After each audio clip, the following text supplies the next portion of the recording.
Shalom untuk saudara pendengar yang dikasihi Tuhan Yesus Kristus. Selamat siang dan salam sejahtera untuk kita semuanya.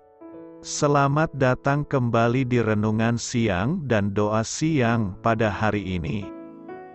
Semoga saudara yang terkasih dalam keadaan sehat selalu. Kiranya damai dan sukacita Roh Kudus melimpah di dalam hati dan pikiran saudara saat ini. Sebelum kita mulai renungan pada siang hari ini, marilah kita bersama-sama berdoa. Bapa di kerajaan sorga, terima kasih atas penyertaan yang Engkau berikan kepada saya atas siang hari yang indah ini. Terima kasih telah memberi saya kesempatan untuk selalu dapat bersyukur atas segala pekerjaan yang aku kerjakan. Maka dari itu, saya mohon sertailah selalu diri ini sepanjang hari ini. Terima kasih atas berkat Tuhan hingga saat ini aku masih bisa merasakan kebaikan Tuhan dan buatlah agar bibirku selalu mengucap syukur kepadamu. Tuhan Yesus Kristus, terima kasih pada saat ini saya masih bisa bekerja. Tuhan, saat ini saya akan memulai pekerjaan saya. Berkatilah pekerjaan ini dan sertailah sepanjang saya selama bekerja pada hari ini, agar menjadi berkat bagiku, bagi keluargaku dan juga tempat saya bekerja. Berkati seluruhnya di siang hari ini agar berjalan dengan baik dan menjadi berkat untuk kami jalani bersama dengan anak Tuhan yang lainnya. Dalam nama Tuhan Yesus, aku berdoa. Amin. Sahabat saudara rohani, pembacaan ayat emas Alkitab renungan kita siang hari ini. Nats bacaan kita siang hari ini adalah, Tuhan telah memperkenalkan keselamatan yang daripadanya, telah menyatakan keadilannya di depan mata bangsa-bangsa. Tertulis di dalam kitab Mazmur 98 ayat 2. Bacaan kita pada siang ini terambil dari kitab Mazmur 98 ayat 1 sampai dengan ayat 9. Mazmur, nyanyikanlah nyanyian baru bagi Tuhan, sebab Ia telah melakukan perbuatan-perbuatan yang ajaib, keselamatan telah dikerjakan kepadanya oleh tangan kanannya, oleh lengannya yang kudus.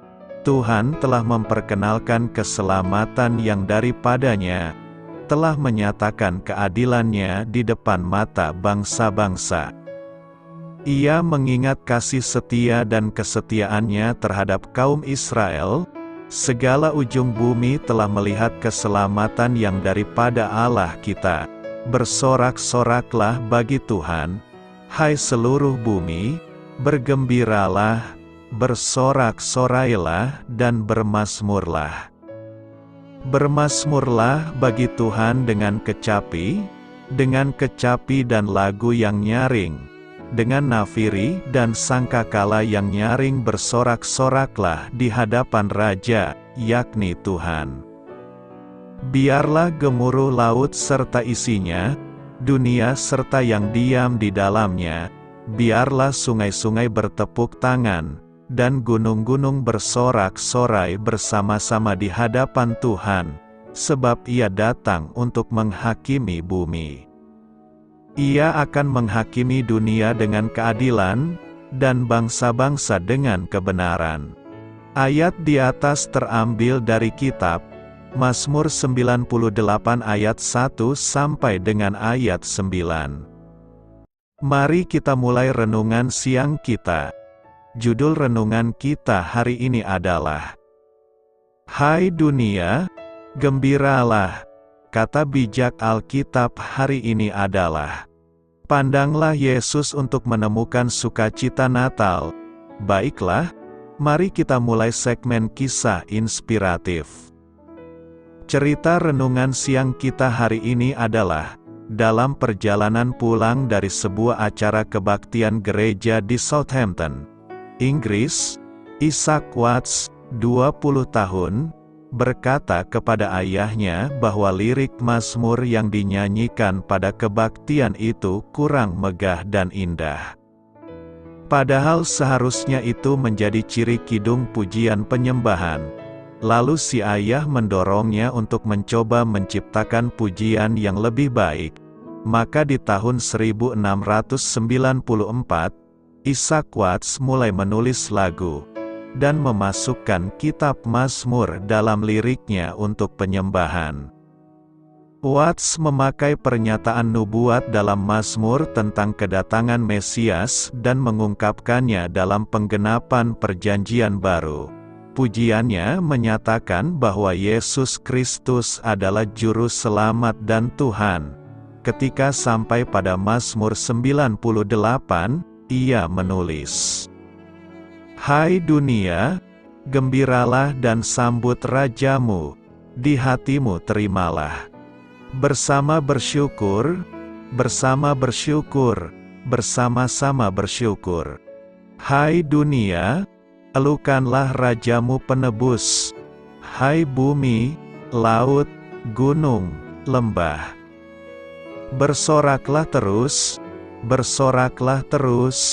bersorak-soraklah terus."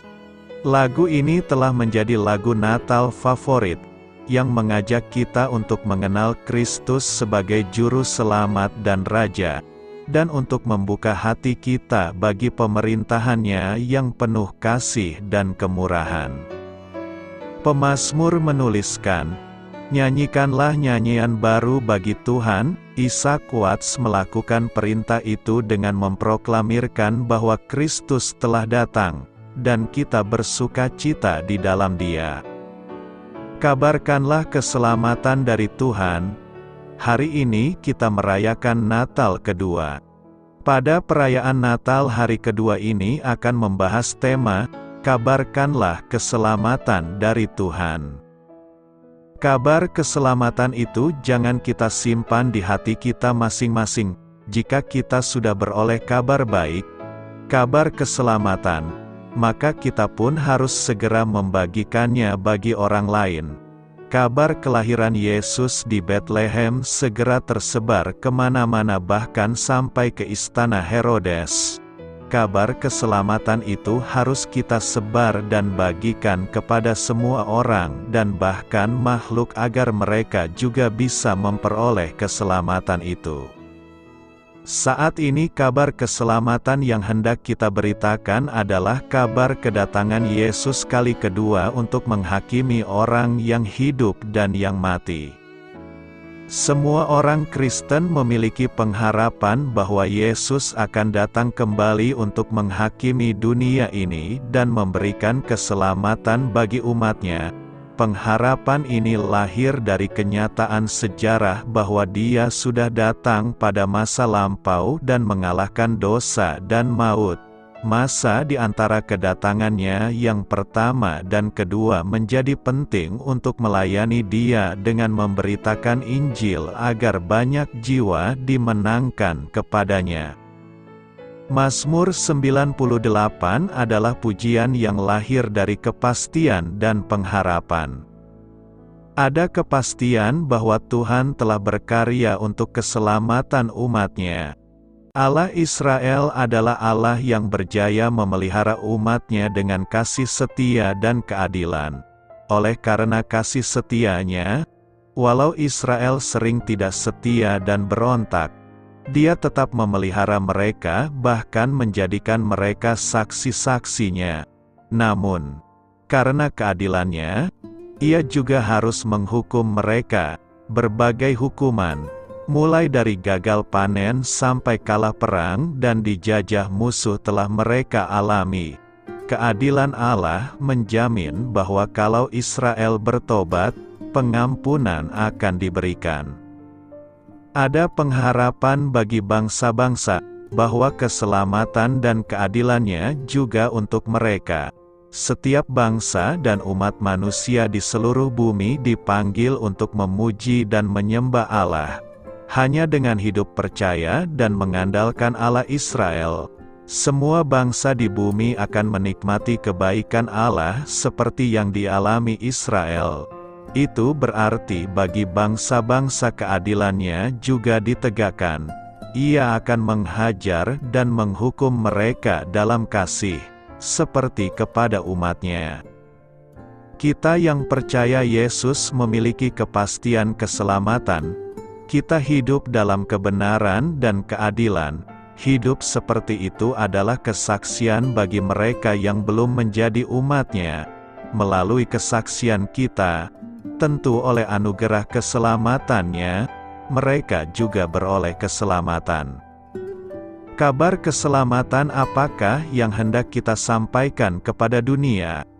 Pertama, bahwa Tuhan yang kita kenal di dalam Yesus Kristus adalah Tuhan yang berkuasa dalam kehidupan sehari-hari. Jika kita memerlukan pertolongan, maka kita akan pergi kepada seseorang yang pasti lebih kuat, lebih mampu dan lebih memiliki kekuasaan daripada diri kita sendiri. Boleh dapat dipastikan bahwa kita tidak pergi meminta pertolongan kepada seseorang yang lebih lemah dari diri kita. Kita dapat meyakini doa ketika kita mengetahui dan mempercayai bahwa alamat kepada siapa kita berdoa itu adalah pribadi yang berkuasa. Tuhan kita adalah Tuhan yang telah dan akan selalu memperkenalkan kuasa-Nya. Alam semesta telah memperkenalkan kuasa-Nya. Pemeliharaan atas ciptaan dan diri kita sendiri telah memperkenalkan kuasa-Nya. Bahkan Tuhan telah memperkenalkan kuasa-Nya melalui keselamatan di dalam diri Yesus Kristus. Dalam Ibrani 13 ayat 8 berkata, Yesus Kristus tetap sama, baik kemarin maupun hari ini dan sampai selama-lamanya. Kuasa-Nya tetap selama-lamanya. Yakinilah doamu sebab engkau sedang memohon kepada Tuhan yang berkuasa melakukan segala perkara, bahkan berkuasa melakukan jauh lebih banyak daripada yang kita doakan. Kedua, bahwa Tuhan yang kita kenal di dalam Yesus Kristus adalah Tuhan yang setia. Tuhan yang menjadi alamat doa kita adalah Tuhan yang setia. Sekalipun kita tidak setia, maka Dia tetap setia sebagaimana tertulis dalam 2 Timotius 2 ayat 13. Jika kita tidak setia, Dia tetap setia, karena Dia tidak dapat menyangkal dirinya. Tuhan adalah Tuhan yang setia mendengarkan doamu. Dia selalu menyendengkan telinganya atas doamu. Dia selalu mengingat kasih setia dan kesetiaannya dengan mengetahui dan memberi apa yang kita butuhkan. Dia bagaikan seorang ibu yang selalu mengingat bayinya. Yesaya menggambarkan kasih setia Tuhan seperti ini. Dapatkah seorang perempuan melupakan bayinya, sehingga ia tidak menyayangi anak dari kandungannya? Sekalipun dia melupakannya, Aku tidak akan melupakan engkau. Yakinilah doa sebab Tuhan setia mendengar dan menjawab apa yang engkau doakan. Ketiga, bahwa Tuhan yang kita kenal di dalam Yesus Kristus adalah Raja. Tuhan adalah Raja di atas segala raja dan Tuhan dari segala tuan. Dia adalah Raja yang memerintah atas segala yang diciptakannya. Dia Raja yang memerintah dengan kebenaran dan keadilan. Dia adalah Raja yang berkuasa. Dia berkuasa mengatur segalanya demi kebaikan umatnya. Oleh karena itu, yakinilah doamu sebab Tuhan yang menjadi alamat doamu adalah Raja yang memberi engkau keadilan dan kebenaran atas segala hidupmu. Dia akan membelamu ketika engkau meminta keadilan atas orang-orang yang berlaku curang. Yakinilah doamu sebab Tuhan yang menjadi alamat doamu adalah Raja yang dapat memerintah segalanya demi kebaikanmu. Karena itu, teruslah kabarkan kabar keselamatan itu sampai akhir hayat kita. Apa artinya bersorak gembira kepada Tuhan? Beberapa bagian dalam kitab suci memerintahkan kita untuk bersorak gembira kepada Tuhan. Ayat-ayat berikutnya menjelaskan apa maksudnya. Misalnya, Mazmur 98 ayat 4-6 mengatakan, "Bersoraklah bagi Tuhan, hai seluruh bumi, bernyanyilah dengan gembira dan nyanyikan pujian."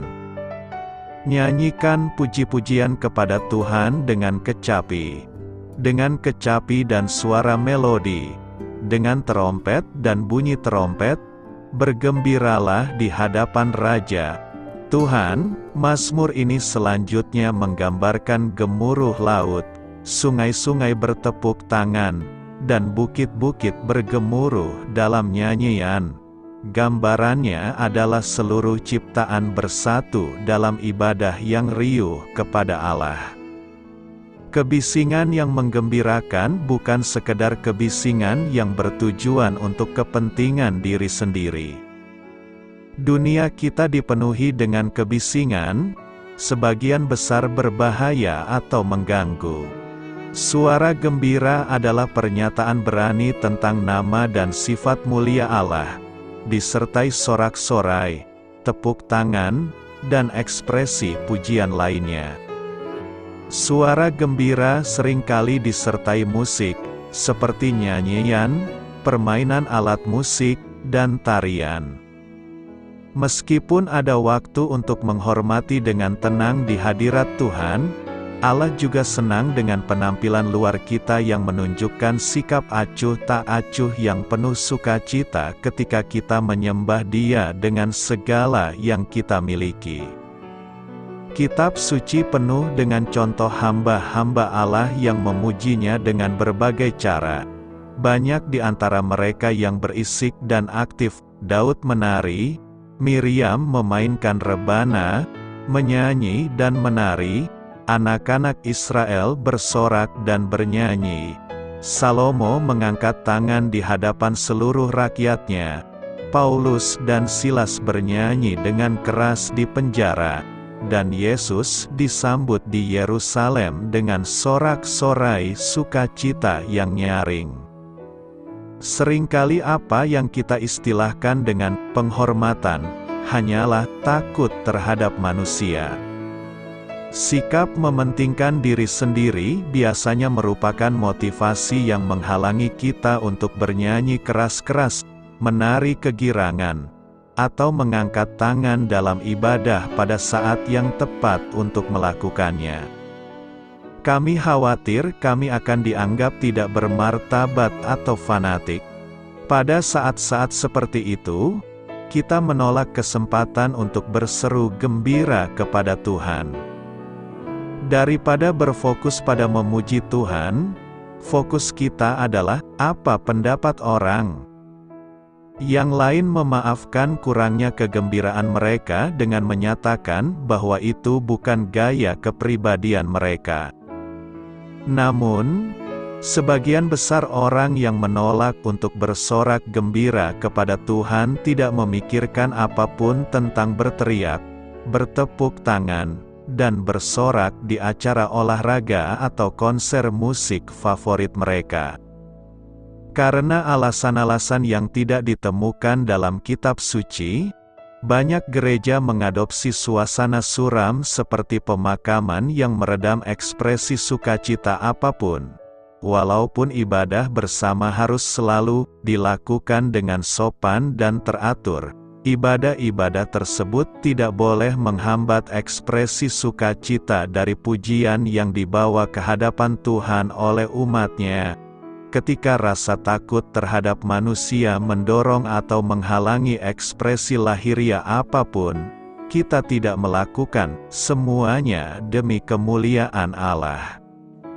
Sebaliknya, beberapa orang berpura-pura bersorak gembira kepada Tuhan, padahal sebenarnya mereka hanya pamer.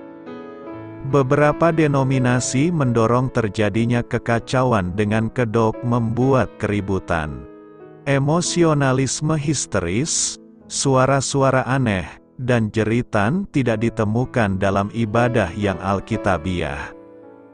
Suara gembira yang Allah inginkan tidak menarik perhatian orang yang membuat keributan atau mengganggu orang lain. Kegembiraan bermula dari hati yang murni dan memancar ke atas, terekspresikan dengan cara yang memuliakan Tuhan.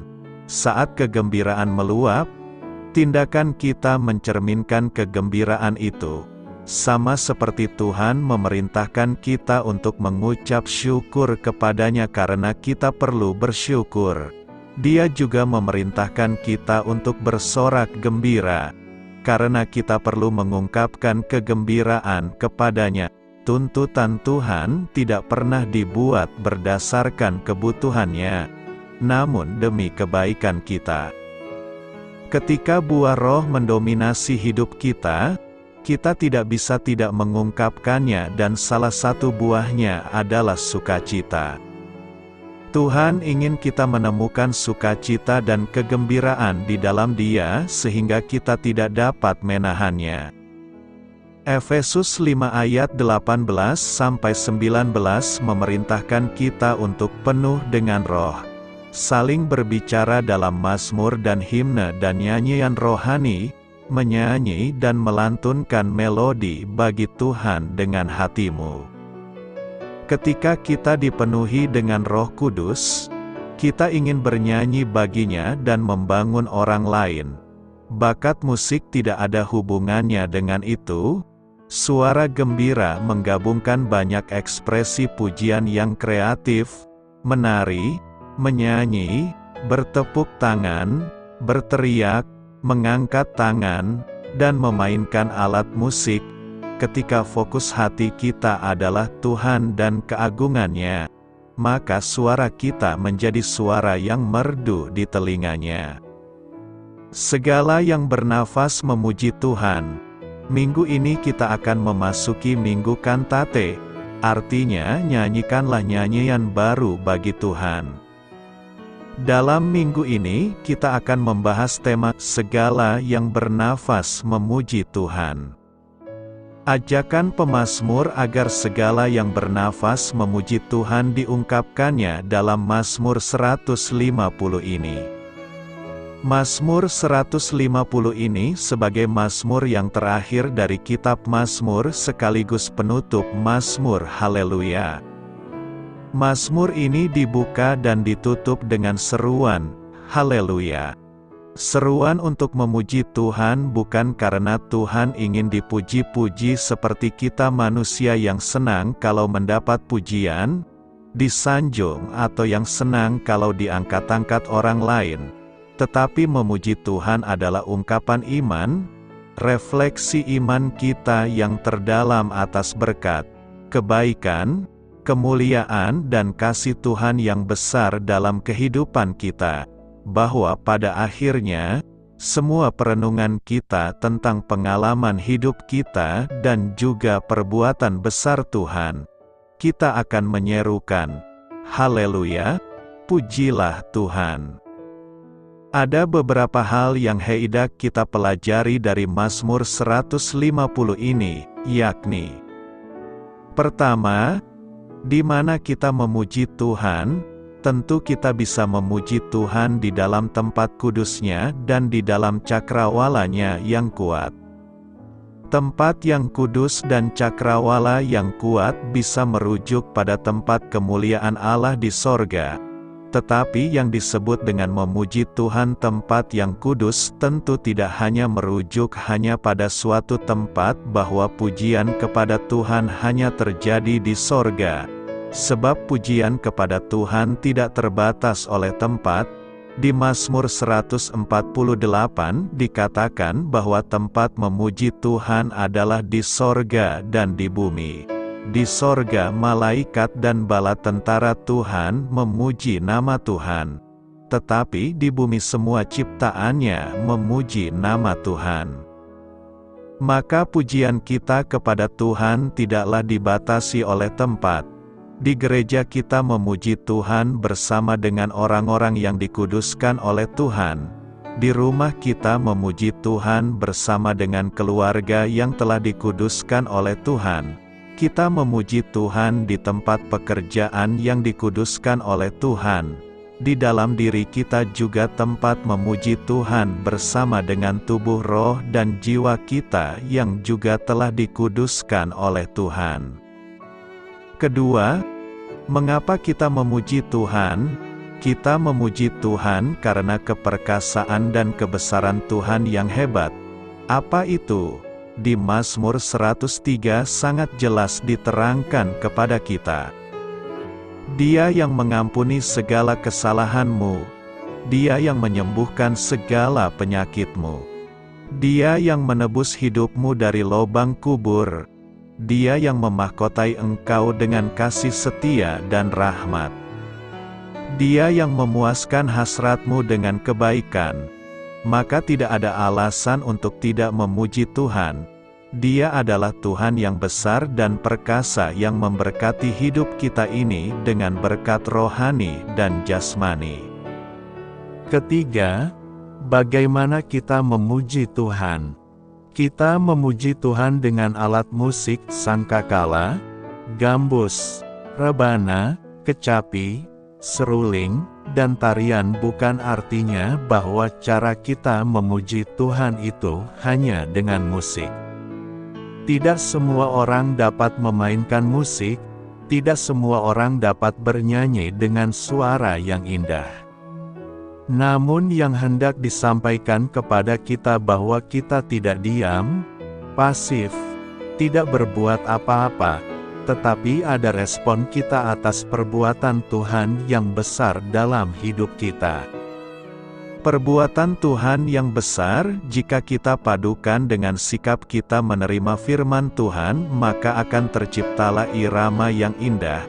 Seperti perpaduan musik dan tarian, kita juga akan memadukan firman Tuhan dengan sikap dan perbuatan kita, sehingga akan tercipta hidup yang memuji Tuhan. Hidup yang memuji Tuhan bukan dengan perkataan, tetapi adalah dengan perbuatan sebagai buah dari iman kita atas kasih dan kebesaran Tuhan. Ada sukacita menyambut dan melakukan firman Tuhan. Keempat, siapa yang memuji Tuhan? Yaitu, segala yang bernafas, seluruh yang diciptakan oleh Tuhan patut untuk tunduk mengakui keberadaannya sebagai ciptaan Tuhan dengan memujinya. Seperti ciptaan Tuhan yang lainnya yang memuji Tuhan, terlebih kita manusia yang dikasihinya, patutlah kita memuji Tuhan yang telah mengasihi kita dan yang memberikan nyawanya bagi keselamatan kita. Selama Tuhan masih memberikan nafas kehidupan bagi kita, apapun keadaannya tetaplah kita memuji Tuhan tanpa henti-hentinya. Tidak ada alasan bagi kita untuk tidak memuji Tuhan, sebab Tuhan masih tetap memberikan kita nafas kehidupan bagi kita. Setiap saat kita akan selalu menyanyikan nyanyian baru bagi Tuhan, sebab rahmat dan kasih setia Tuhan senantiasa baru dalam kehidupan kita, seperti nafas kehidupan yang selalu baru kita hirup setiap saat. Setiap saat dan setiap keadaan kita akan selalu memuji Tuhan sebab kehidupan yang kita jalani adalah seperti mengikuti irama lagu. Ada saatnya terdengar suara yang datar, terkadang lambat laun semakin tinggi dan kadang semakin rendah, terkadang lagi ada hentakan keras dan ada pula yang tiba-tiba lembut. Semuanya itu terpadu dan menciptakan nada yang indah. Jika kita boleh mengikuti irama kehidupan kita hingga saat ini, tentulah kita pasti akan merasakan hal yang demikian. Terkadang kita menjalani kehidupan yang biasa saja, tiba-tiba bisa muncul masalah yang semakin lama semakin memuncak. Namun di lain kesempatan kita juga merasakan masalah itu semakin hari semakin reda dan dapat teratasi. Tiba-tiba kita dapat merasakan sukacita dan bisa juga tiba-tiba kita merasakan duka cita. Itu adalah irama kehidupan yang sedang kita jalani. Tetapi jika kita mau menerima itu semua adalah bahagian dari kehidupan, maka kita akan menikmatinya layaknya menikmati lagu kesukaan. Sehingga kita senantiasa dapat memuji Tuhan, karena Tuhan akan memakai suka dan duka untuk kebaikan kita. Di dalam Perjanjian Baru, ada berbagai contoh pujian yang diberikan pada Yesus. Matius 21 ayat 16 membahas mereka yang memuji Yesus ketika ia menumpang di atas keledai sambil memasuki Yerusalem. Matius 8 ayat 2 merekam seorang penderita penyakit kusta yang menunduk di kaki Yesus. Di dalam Matius 28 ayat 17 para murid Yesus menyembah Yesus setelah kebangkitannya. Yesus menerima pujian mereka sebagai Allah.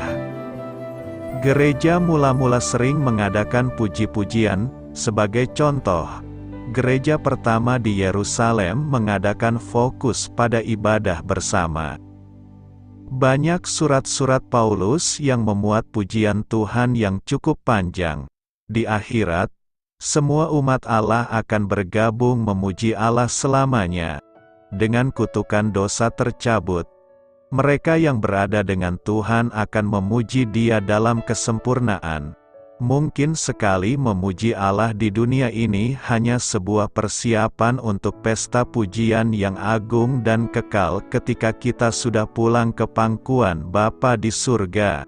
Karena itu, marilah terus memuji Tuhan di dalam kehidupan kita. Selamat berkarya untuk Tuhan, selamat memulai karya dalam minggu ini untuk Tuhan. Doa saya menyertai saudara sekalian. Saya memberkati Anda agar sewaktu Anda mencarinya dari Dia, Bapa Surgawi Anda akan memberikan bagi Anda roti harian Anda. Dalam nama Yesus Kristus, Tuhan yang berkuasa atas alam semesta dan menuntun kita kepada iman yang menyelamatkan, Tuhan Yesus menyertai senantiasa. Tuhan memberkati. Amin.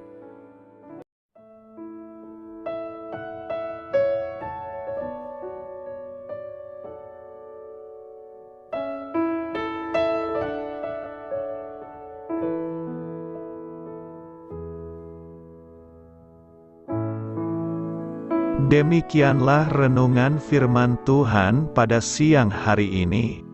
Semoga menjadi kekuatan di dalam hidup kita dan menjadikan kita pribadi yang lebih sukses. Sebelum kita memulai aktivitas hari ini, marilah kita berdoa.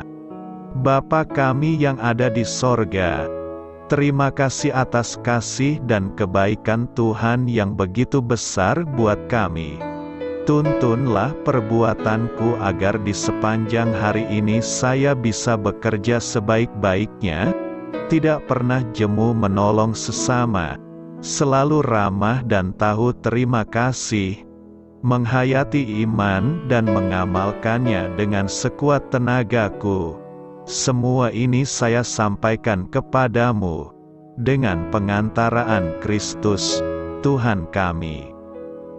Allah, Bapa kami bersyukur kepadamu, bahwa dengan bekerja kami boleh ambil bagian di dalam karya-Mu mensejahterakan dan membahagiakan umat manusia. Kami mohon bimbingan-Mu dalam melaksanakan pekerjaan kami hari ini. Bimbinglah kami agar sanggup bekerja dengan semangat kasih, dengan riang, rajin dan jujur. Terima kasih, Tuhan. Amin. Dalam nama Tuhan Yesus Kristus Tuhan dan Juru Selamat kami, Bapa kami yang baik, kami mengucap syukur dan berdoa. Amin. Biarlah firman Tuhan menjadi pengingat untuk kita semua, bahwa tuntunan dari Roh Kudus akan selalu memberi jalan keluar bagi setiap permasalahan hidup kita, dan memberi kedamaian di hati kita. Amin.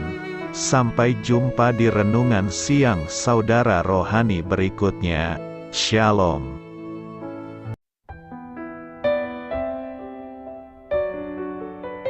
Halo untuk semua pendengar saudara rohani yang terkasih di dalam nama Tuhan Yesus Kristus dimanapun berada. Mari dukung kami, tim redaksi Renungan Harian Saudara Rohani dengan cara memberikan bantuan, kritik dan masukan. Saudara dapat memberikan masukan melalui kolom komentar di bawah atau mengirim kepada kami langsung melalui email yang tertera di layar Anda, saudararohani@gmail.com. Jika saudara terberkati melalui renungan ini, saudara dapat mendoakan kami dan memberikan bantuan lainnya dengan mengirim email kepada kami. Saya berdoa agar saudara sekalian bahagia dan sehat selalu. Amin.